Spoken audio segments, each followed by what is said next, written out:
Di ambang pintu hati kita ada tanda darah Yesus, karena kita bertobat dan percaya kepadanya. Dan kita selalu berada in Christ, di dalam Kristus, tidak pergi keluar, tidak murtad, tidak meninggalkan Yesus. Maka keselamatan Tuhan akan berikan kepada kita. Pertanyaan saya, kalau menurut saudara, di dalam rumah itu masih ada anak nakal enggak? Ada anak sulung yang bandel enggak? Bisa. Tapi selama dia tidak keluar rumah, dia selamat. Ada enggak anak sulung yang baik, sopan, tapi walaupun dia baik, kalau dia keluar rumah melanggar firman Tuhan, mati atau tidak? Jadi keselamatan itu terjadi bukan karena baik atau tidak baiknya kita. Yang berbahagia ialah mereka yang mendengarkan firman Allah dan yang memeliharanya.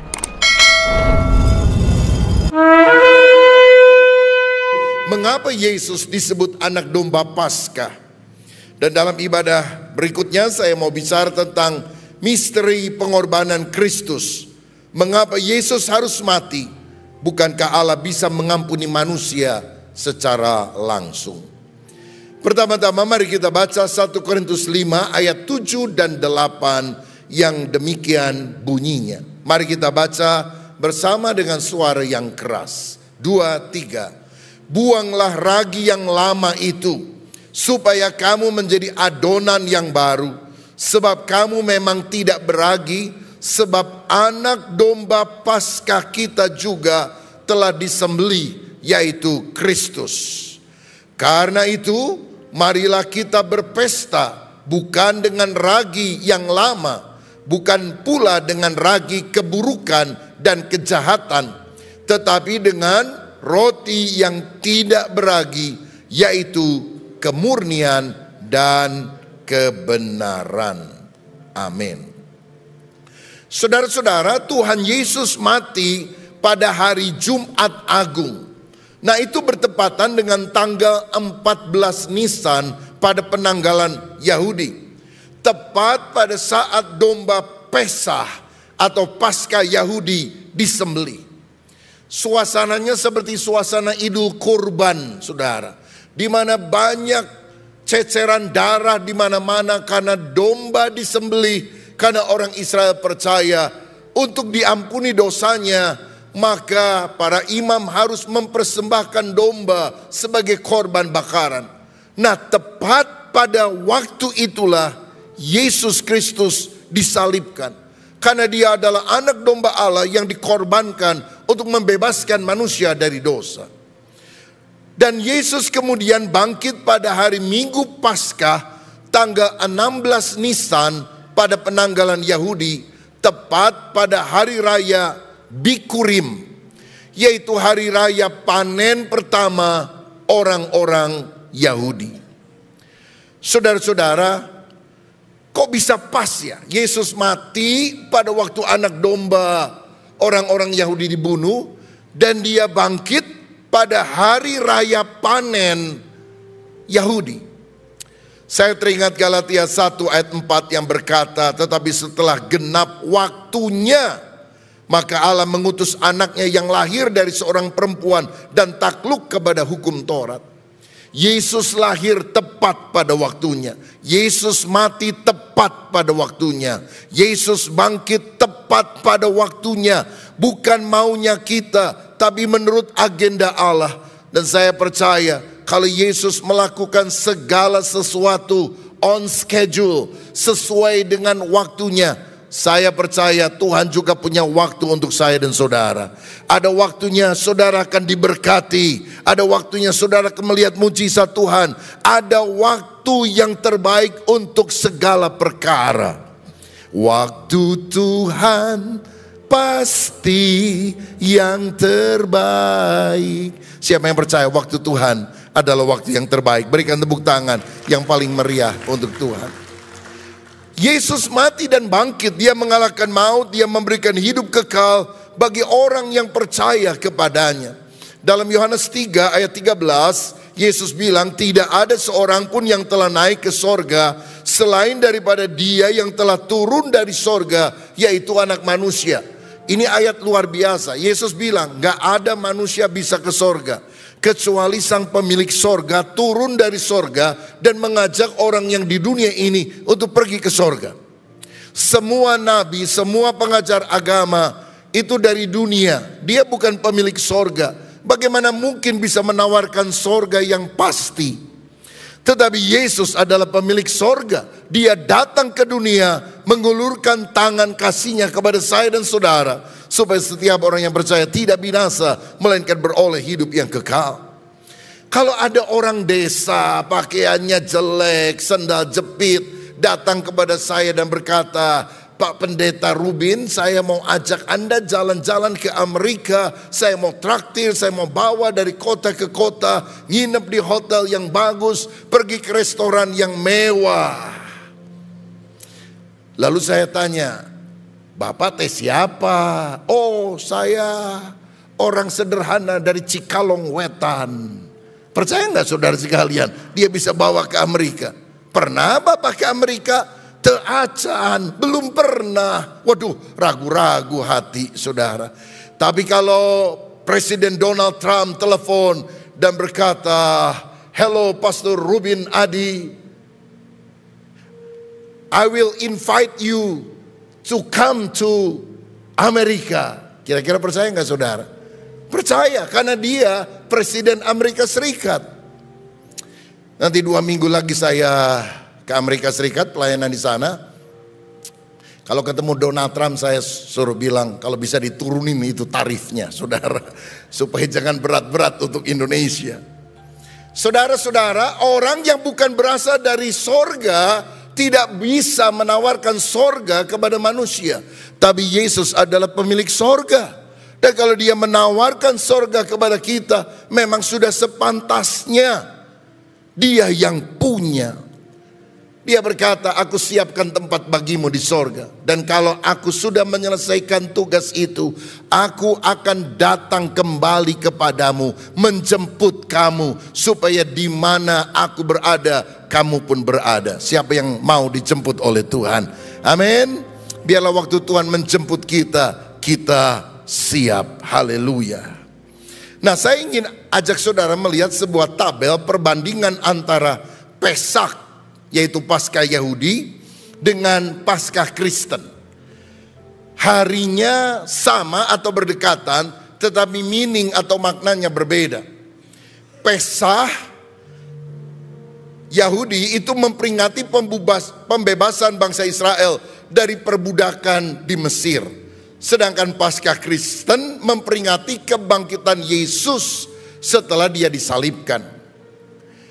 Pesah Yahudi fokusnya pada penebusan secara fisik dari penindasan dan pembebasan sebagai umat pilihan Allah. Israel dijajah 400 tahun di Mesir, lalu dibebaskan secara jasmania fisik untuk menuju tanah Kanaan, tanah perjanjian.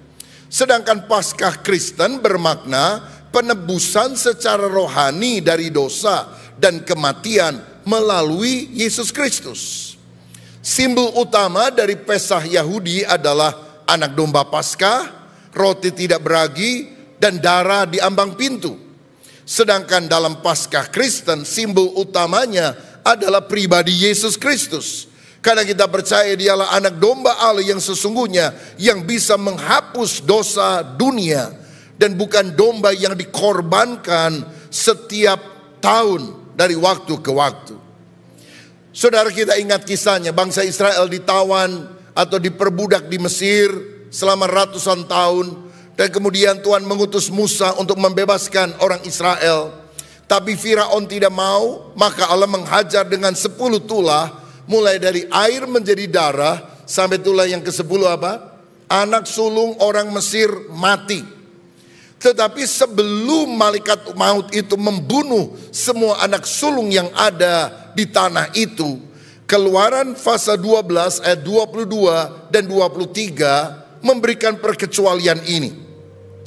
Kemudian kamu harus mengambil seikat hisop dan mencelupkannya dalam darah yang ada dalam sebuah pasu, dan darah itu kamu harus sapukan pada ambang atas dan pada kedua tiang pintu. Seorang pun dari kamu tidak boleh keluar pintu rumahnya sampai pagi. Dan Tuhan akan menjalani Mesir untuk menulahinya. Apabila ia melihat darah pada ambang atas dan pada kedua tiang pintu itu, maka Tuhan akan melewati pintu itu dan tidak membiarkan pemusnahan masuk ke dalam rumahmu untuk menulahi. Jadi kalau anak sulung orang Israel tidak mau mati, maka ada dua hal yang harus dilakukan. Yang pertama, mereka harus menyembelih domba jantan yang tidak bercacat, berusia 1 tahun, lalu darahnya disapukan di atas, lalu di kiri dan kanan pada ambang pintu rumah. Dan yang kedua, semua orang harus tinggal di rumah, tidak boleh keluar rumah sampai pagi kalau mereka ingin selamat. Dan sebetulnya ini adalah gambaran yang digenapkan dalam diri Yesus. Kalau saudara dan saya tinggal di dalam Kristus yang menyucikan kita dengan darahnya. Kalau di hatimu, di hatiku, di ambang pintu hati kita ada tanda darah Yesus. Karena kita bertobat dan percaya kepadanya. Dan kita selalu berada in Christ, di dalam Kristus. Tidak pergi keluar, tidak murtad, tidak meninggalkan Yesus. Maka keselamatan Tuhan akan berikan kepada kita. Pertanyaan saya, kalau menurut saudara, di dalam rumah itu masih ada anak nakal enggak? Ada anak sulung yang bandel enggak?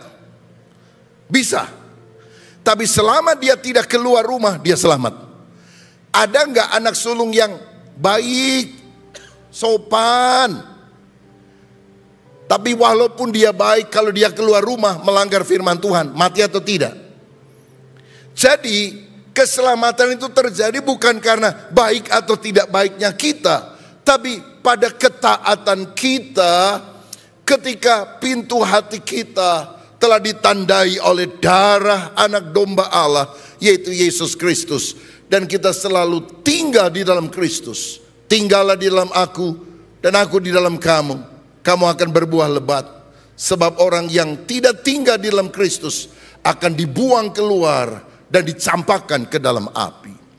Saya percaya selama kita beriman kepada Yesus, tinggal di dalam Dia, benar-benar lahir baru, tidak akan ada penghukuman lagi bagi kita.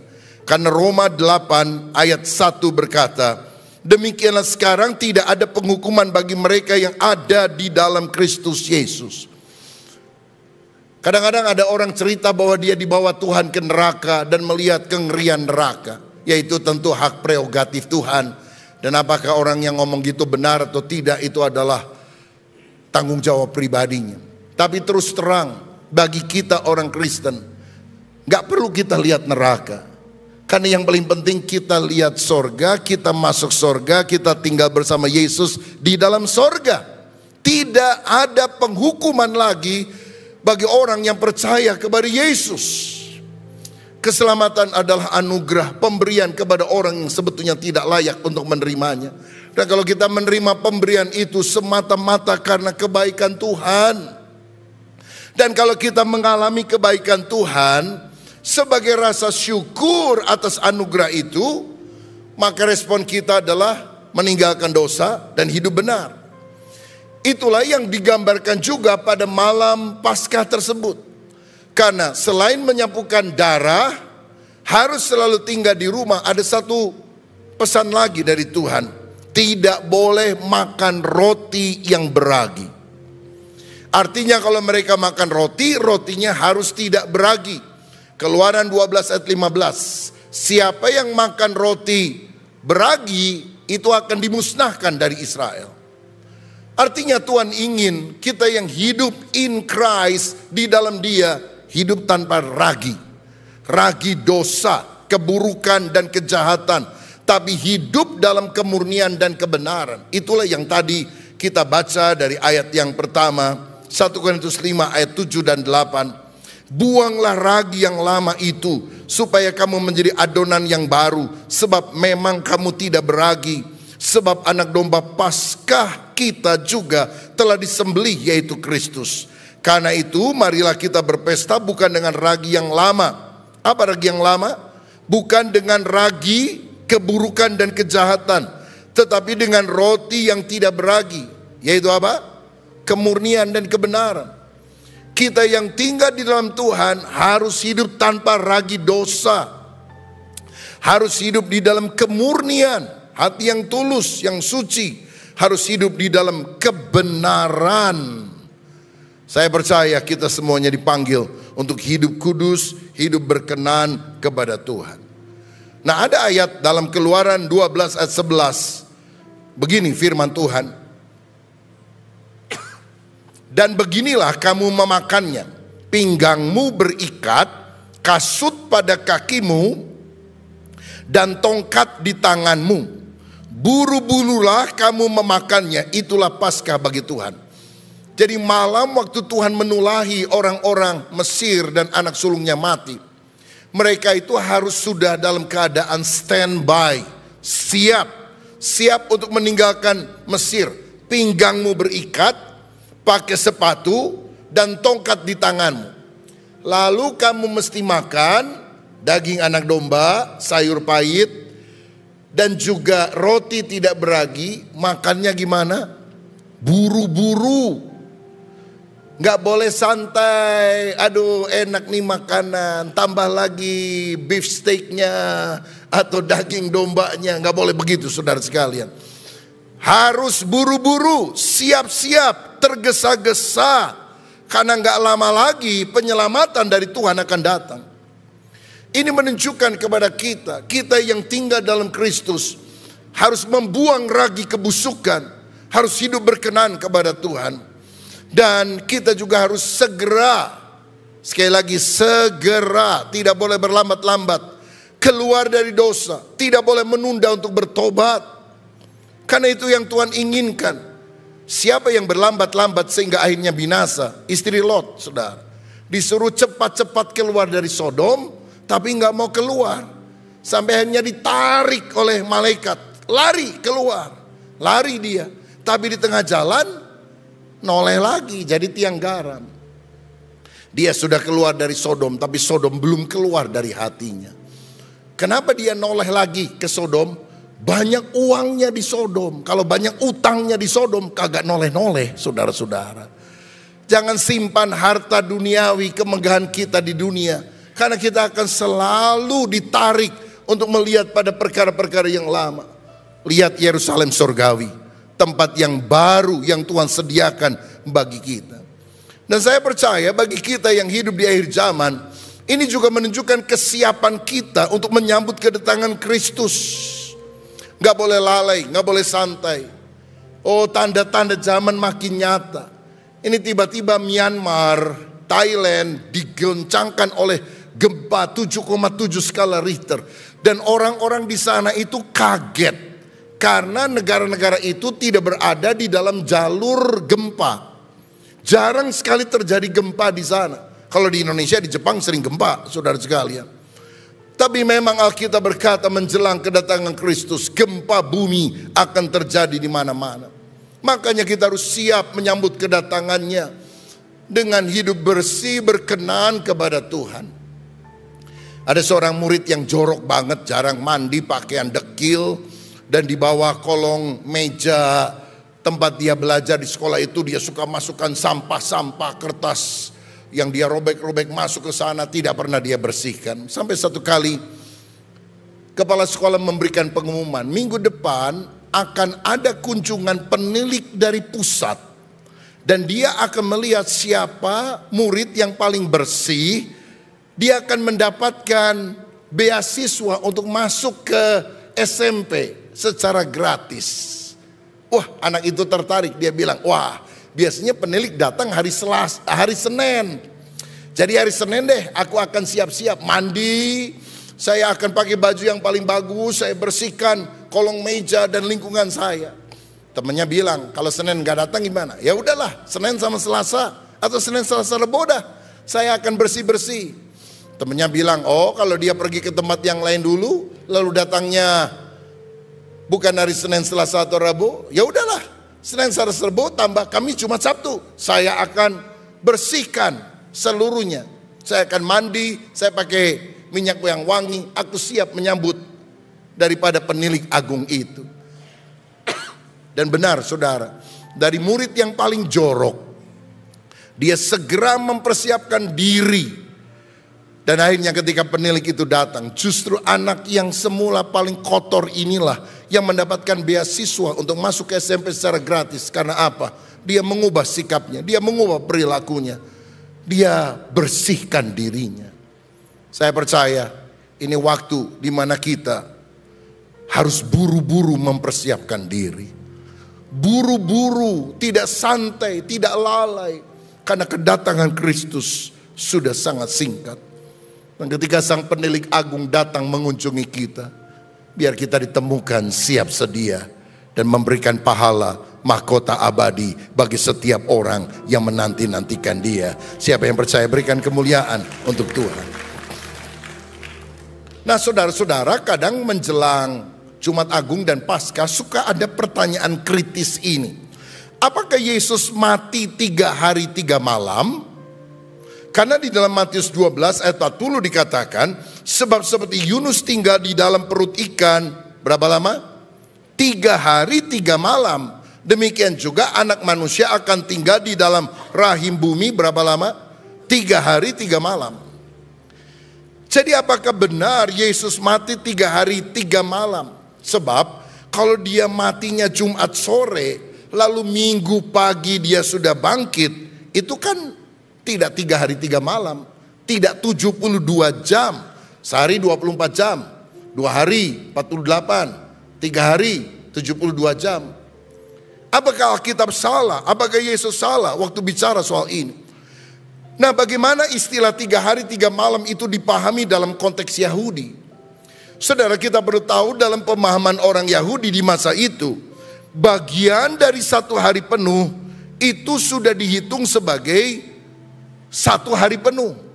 Jadi sebagian dari 1 hari dianggap sama dengan 1 hari penuh. Saya ambil contoh Alkitab ya.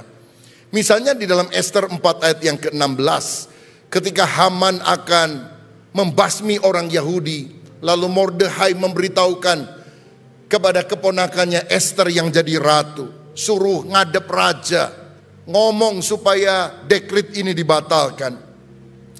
Ester bilang, berpuasalah untuk aku, jangan makan dan jangan minum 3 hari lamanya, baik waktu malam, baik waktu siang.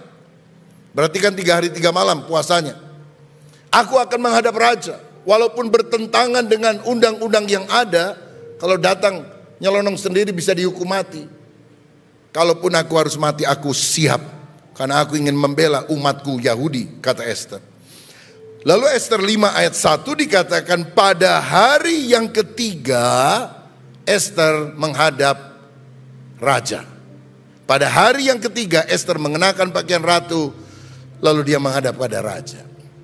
Saudara-saudara, kalau dia puasa 3 hari 3 malam, maka hari keberapa dia harus menghadap raja? Pada hari keempat, betul? Tapi kenapa dia bilang 3 hari 3 malam, tapi dia menghadap raja pada hari yang ketiga? Disinilah kita melihat sebuah cara perhitungan yang berbeda dengan apa yang kita lakukan sekarang. Bahwa sebagian dari hari sudah dianggap sebagai hari yang penuh. Jadi Yesus matinya hari Jumat sore, kira-kira jam 3 sore.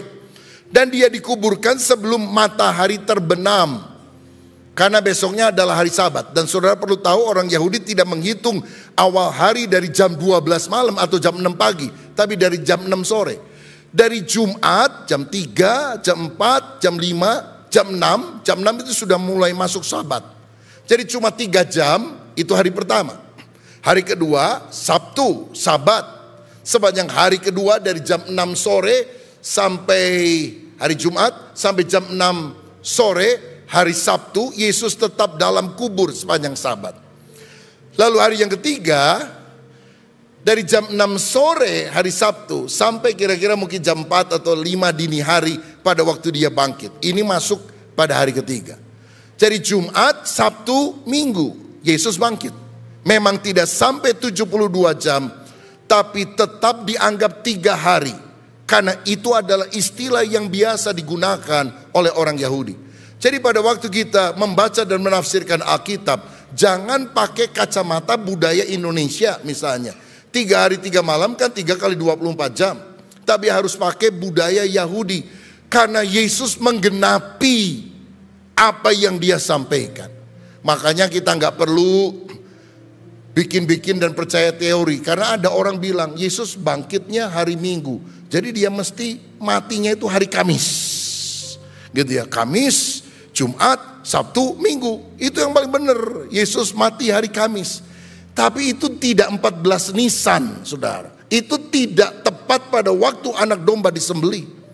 Sehingga Allah dari dalam kekekalan sudah tahu kapan waktunya Yesus harus lahir, kapan Yesus harus mati, kapan Yesus harus bangkit.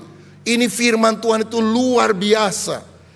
Kalau kita dalami detailnya, semakin terpesona kita akan firman Tuhan. Nah, kebenaran berikut yang saya mau bagikan adalah, saudara-saudara, orang Bali biasanya merayakan hari Nyepi. Hari Nyepi itu orang gak boleh nyalakan kompor, api, listrik. Sampai airport aja tutup. Rasanya gak ada di dunia sampai airport juga tutup, saudara-saudara.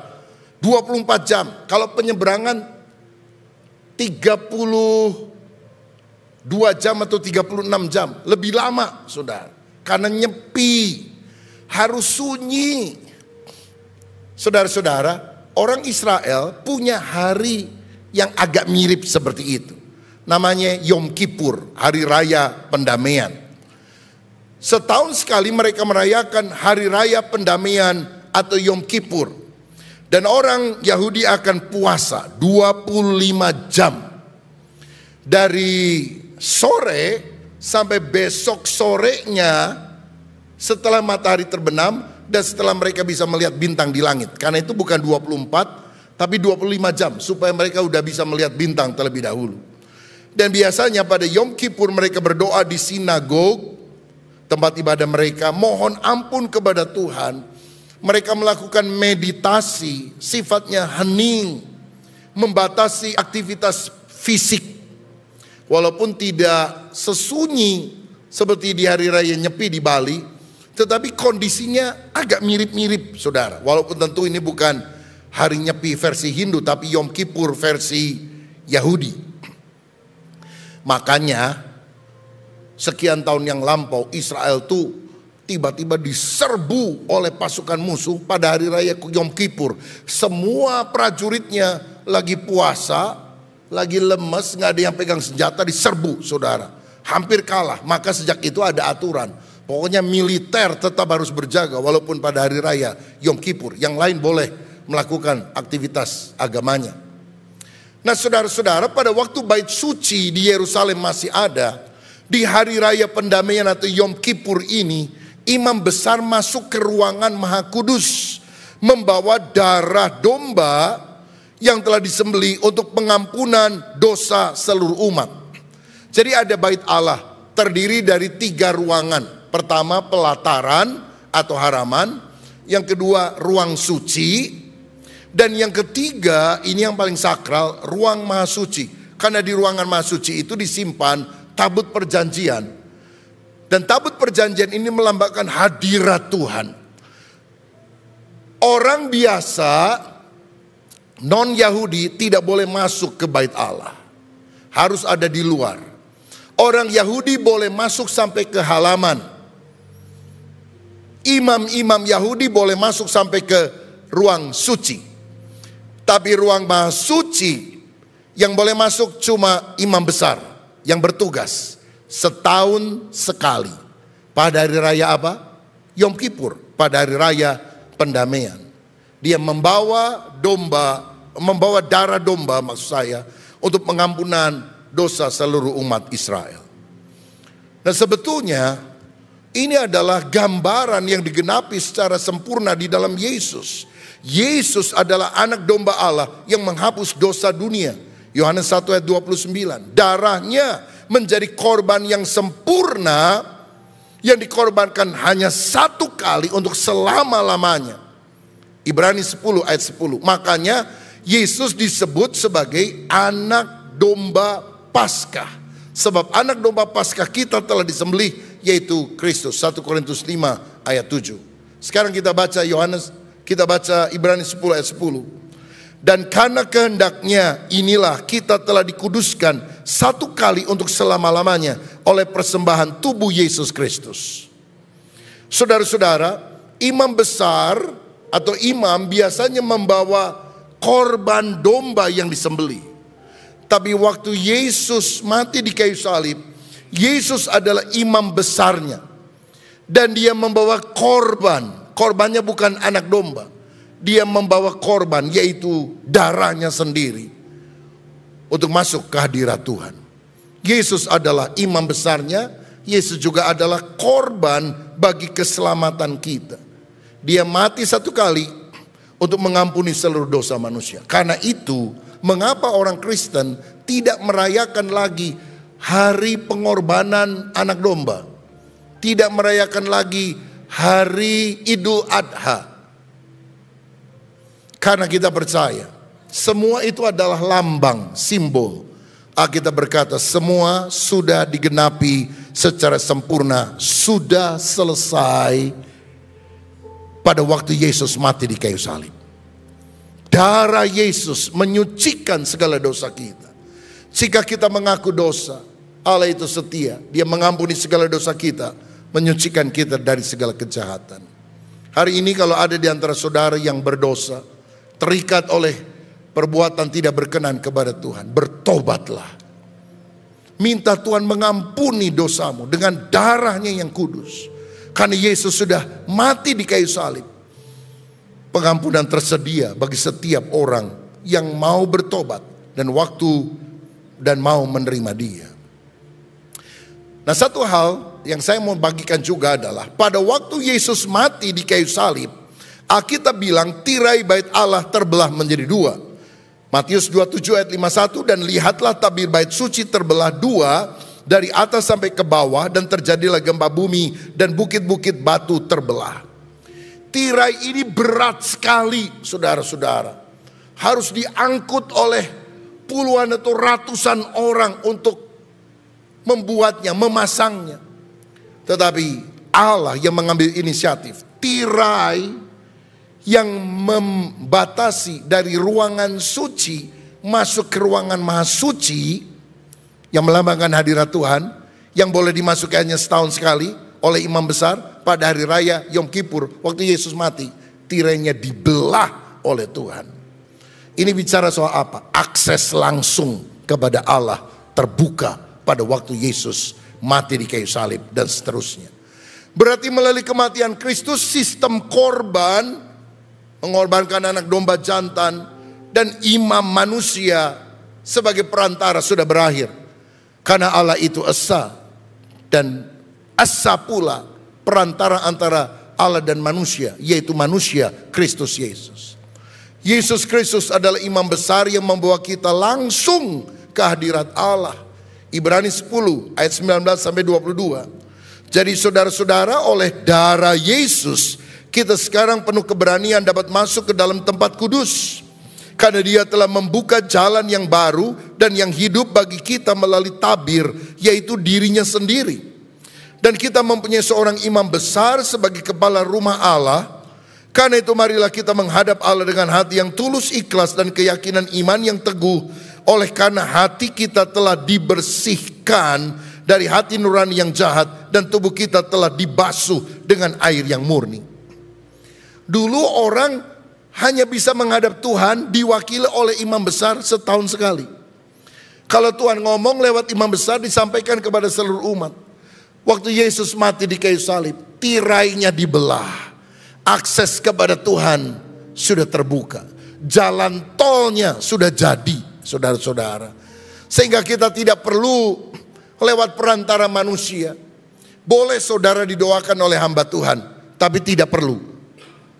Kalau saudara sakit, ada pergumulan, ada masalah, bisa saudara didoakan orang lain, tapi tidak perlu. Karena apa? Yesus melalui darahnya membuka akses langsung ke sorga. Untuk masuk ke hadirat Tuhan, pakai password ini. Darah Yesus. Itu passwordnya. Tanpa darah Yesus, kesalehan kita tidak mungkin bisa membawa kita untuk masuk hadirat Allah. Darahmu Yesus sucikan daku. Darahmu Yesus bebaskanku. Darahmu Yesus ubahkan daku. Ku dijadikan baru. Oh, luar biasa. Tuhan memberikan jalan yang baru. Akses langsung. Passwordnya darah Yesus. Kita langsung masuk ke hadirat Tuhan. Kalau saudara mau ketemu presiden, gampang atau susah? Saya mau bilang lebih gampang ketemu Tuhan daripada ketemu presiden. Benar saudara sekalian. Lebih gampang ketemu Tuhan daripada ketemu gubernur. Sejak Yesus mati di kayu salib dan merobek tirai itu. Every time kita bisa datang menghadap hadirat Allah. Karena Allah kini tinggal bukan di dalam bait Allah. Apalagi yang Yerusalem sudah diruntuhkan. Dia tinggal dalam hati orang yang percaya melalui Roh Kudus. 1 Korintus 3:16. Tidak tahukah kamu bahwa tubuhmu adalah rumah Roh Kudus, bait Roh Kudus. Kita adalah bait sucinya. Mari kita juga hidup dan menjadikan Tuhan tinggal di dalam ruang maha suci kita. Dalam hati kita yang harus bersih di hadapan Dia. Jalin keintiman dengan Tuhan setiap saat. Kalau aksesnya sudah dibuka, tapi saudara tidak mau datang kepada Tuhan, rasanya kita menyia-nyiakan apa yang Yesus lakukan. Kapanpun saudara berdoa, sebut nama Yesus, kita akan masuk ke hadirat Tuhan. Nama yang sangat berkuasa. Seorang prajurit di Amerika Serikat berjalan mondar-mandir karena dia ingin masuk ke dalam, tapi tidak diizinkan oleh penjaga. Dia ingin bertemu dengan Presiden Amerika pada waktu itu, Abraham Lincoln.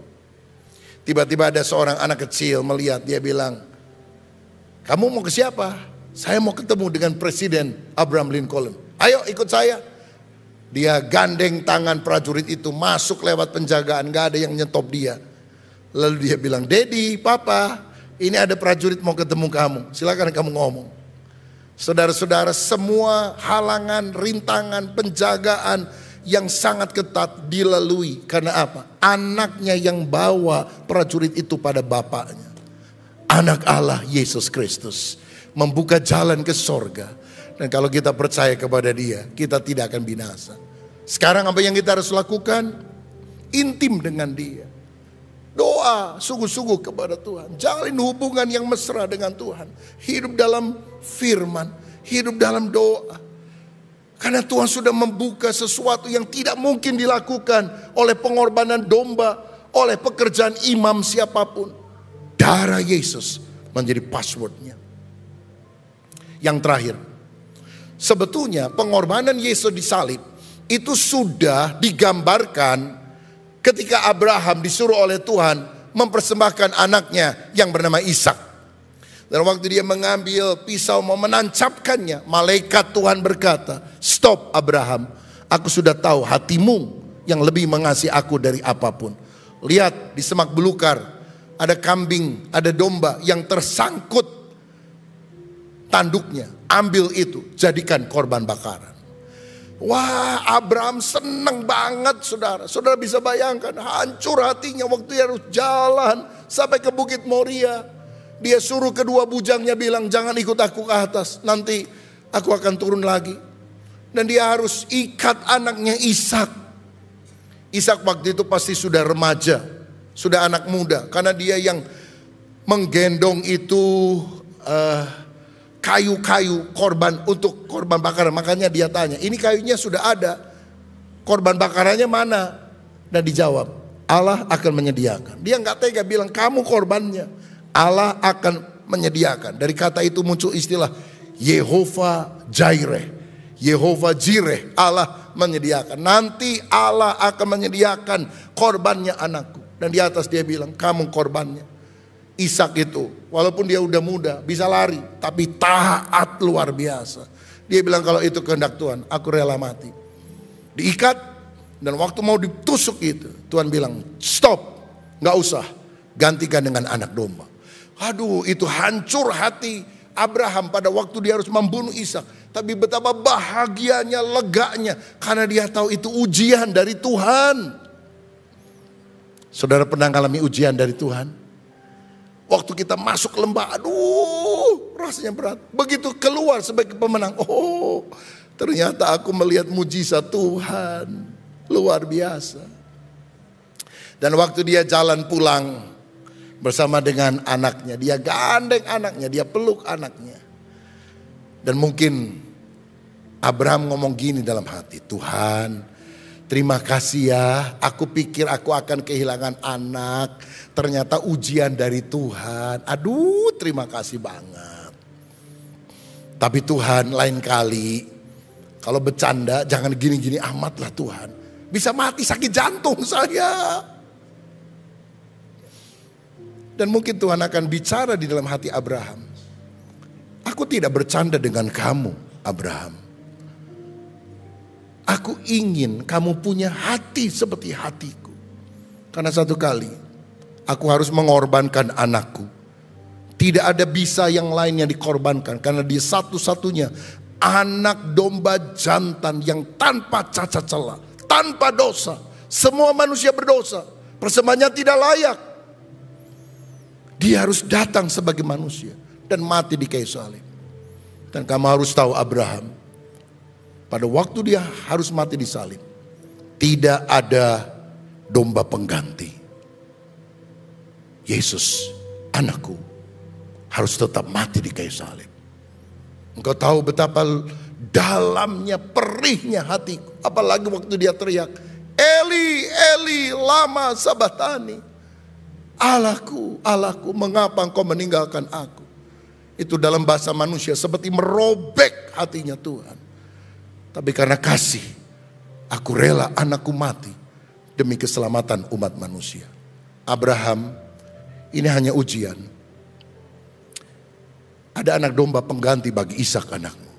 Tapi tidak ada anak domba pengganti bagi Yesus anakku yang tunggal. Bahwa Tuhan sangat mengasihi kita. Jangan menyia-nyiakan pengorbanannya. Jangan tinggalkan dia. Walaupun katanya ada orang terkenal artis login ke sebelah. Saya percaya hanya darah Yesus yang menyucikan kita, yang menyelamatkan kita, membawa kita ke dalam kerajaan sorga sekarang sampai selama-lamanya. Persembahkanlah tubuhmu untuk kemuliaan nama Tuhan kita. Wahyu pasal 10. Kitab terbuka. Dan aku melihat seorang malaikat lain yang kuat turun dari sorga, berselubungkan awan dan pelangi ada di atas kepalanya, dan mukanya sama seperti matahari, dan kakinya bagaikan tiang api. Dalam tangannya ia memegang sebuah gulungan kitab kecil yang terbuka. Ia menginjakkan kaki kanannya di atas laut dan kaki kirinya di atas bumi, dan ia berseru dengan suara nyaring sama seperti singa yang mengaum. Dan sesudah ia berseru, ketujuh guruh itu memperdengarkan suaranya. Dan sesudah ketujuh guruh itu selesai berbicara, aku mau menuliskannya, tetapi aku mendengar suatu suara dari surga berkata, meteraikanlah apa yang dikatakan oleh ketujuh guruh itu, dan janganlah engkau menuliskannya. Dan malaikat yang kulihat berdiri di atas laut dan di atas bumi, mengangkat tangan kanannya ke langit, dan ia bersumpah demi Dia yang hidup sampai selama-lamanya, yang telah menciptakan langit dan segala isinya, dan bumi dan segala isinya, dan laut dan segala isinya, katanya, tidak akan ada penundaan lagi. Tetapi pada waktu bunyi sangkakala dari malaikat yang ketujuh, yaitu apabila ia meniup sangkakalanya, maka akan genaplah keputusan rahasia Allah, seperti yang telah ia beritakan kepada hamba-hambanya yaitu para nabi. Dan suara yang telah kudengar dari langit itu berkata pula kepadaku, katanya, "Pergilah, ambillah gulungan kitab yang terbuka di tangan malaikat yang berdiri di atas laut dan di atas bumi itu." Lalu aku pergi kepada malaikat itu dan meminta kepadanya supaya ia memberikan gulungan kitab itu kepadaku. Katanya kepadaku, "Ambillah dan makanlah dia. Ia akan membuat perutmu terasa pahit, tetapi di dalam mulutmu ia akan terasa manis seperti madu." Lalu aku mengambil kitab itu dari tangan malaikat itu dan memakannya. Di dalam mulutku ia terasa manis seperti madu, tetapi sesudah aku memakannya, perutku menjadi pahit rasanya. Maka ia berkata kepadaku, "Engkau harus bernubuat lagi kepada banyak bangsa dan kaum dan bahasa dan raja." Wahyu pasal 11. Dua saksi Allah. Kemudian diberikanlah kepadaku sebatang buluh seperti tongkat pengukur rupanya, dengan kata-kata yang berikut, "Bangunlah dan ukurlah bait suci Allah dan mezbah dan mereka yang beribadah di dalamnya. Tetapi kecualikan pelataran bait suci yang di sebelah luar, janganlah engkau mengukurnya, karena ia telah diberikan kepada bangsa-bangsa lain, dan mereka akan menginjak-injak kota suci 42 bulan lamanya. Dan aku akan memberi tugas kepada dua saksiku, supaya mereka bernubuat sambil berkabung 1260 hari lamanya. Mereka adalah kedua pohon zaitun dan kedua kaki dian yang berdiri di hadapan Tuhan semesta alam. Dan jikalau ada orang yang hendak menyakiti mereka, keluarlah api dari mulut mereka menghanguskan semua musuh mereka. Dan jikalau ada orang yang hendak menyakiti mereka, maka orang itu harus mati secara itu. Mereka mempunyai kuasa menutup langit, supaya jangan turun hujan selama mereka bernubuat. Dan mereka mempunyai kuasa atas segala air untuk mengubahnya menjadi darah, dan untuk memukul bumi dengan segala jenis malapetaka, setiap kali mereka menghendakinya. Dan apabila mereka telah menyelesaikan kesaksian mereka, maka binatang yang muncul dari jurang maut akan memerangi mereka dan mengalahkan serta membunuh mereka. Dan mayat mereka akan terletak di atas jalan raya kota besar yang secara rohani disebut Sodom dan Mesir, di mana juga Tuhan mereka disalibkan. Dan orang-orang dari segala bangsa dan suku dan bahasa dan kaum melihat mayat mereka 3,5 hari lamanya, dan orang-orang itu tidak memperbolehkan mayat mereka dikuburkan. Dan mereka yang diam di atas bumi bergembira dan bersukacita atas mereka itu, dan berpesta dan saling mengirim hadiah, karena kedua nabi itu telah merupakan siksaan bagi semua orang yang diam di atas bumi. 3,5 hari kemudian masuklah roh kehidupan dari Allah ke dalam mereka, sehingga mereka bangkit, dan semua orang yang melihat mereka menjadi sangat takut. Dan orang-orang itu mendengar suatu suara yang nyaring dari sorga berkata kepada mereka, "Naiklah kemari." Lalu naiklah mereka ke langit, diselubungi awan, disaksikan oleh musuh-musuh mereka. Pada saat itu terjadilah gempa bumi yang dahsyat, dan 1/10 bagian dari kota itu rubuh, dan 7.000 orang mati oleh gempa bumi itu. Dan orang-orang lain sangat ketakutan, lalu memuliakan Allah yang di sorga. Celaka yang kedua sudah lewat. Lihatlah, celaka yang ketiga segera menyusul. Yang berbahagia ialah mereka yang mendengarkan firman Allah dan yang memeliharanya.